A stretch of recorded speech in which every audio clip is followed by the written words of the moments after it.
राधानगरी आणि भुदरगड तालुक्यातील शैक्षणिक मानबिंदू असलेल्या मौनी विद्यापीठानं ज्ञान, संस्कार आणि प्रगतीचा वारसा जपून स्वातंत्र्य, समता आणि बंधुतेच्या मूल्यांचा नेहमीच जागर केलाय.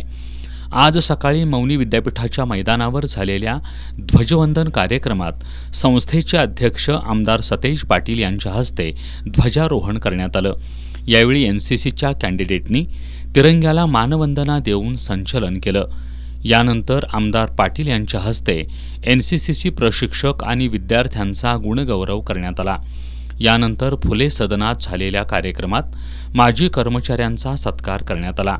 यावेळी मौनी विद्यापीठाचे चेअरमन मधुकर देसाई, केडीसीसी बँकेचे संचालक प्राध्यापक अर्जुन आबिटकर, राहुल देसाई, बाजीराव चव्हाण, डॉक्टर अरविंद चौगले, संचालक डॉक्टर पी.बी. पाटील, अंकलेश कांदळकर, फी.जे. कदम, शिवाजीराव चोरगे, प्राचार्य डॉक्टर निशिकांत चव्हाण यांच्यासह सर्व संस्थाप्रमुख, कर्मचारी वर्ग आणि विद्यार्थी-विद्यार्थिनी उपस्थित होते.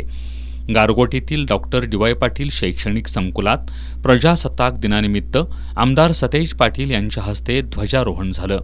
यावेळी कॅम्पस डायरेक्टर विजयराव घोलपे, मुख्याध्यापिका R B. Patil, N G. Kamble, Shivajirao Walivdekar, Shrikant Patil, Shrimati Vatsalabai Patil girls high school and junior college, Mauni Maharaj Banasar high school, doctor D Y. Patil Marathi convent school, doctor D Y. Patil औद्योगिक प्रशिक्षण संस्था आणि सायन्स अकॅडमीचे विद्यार्थी उपस्थित होते.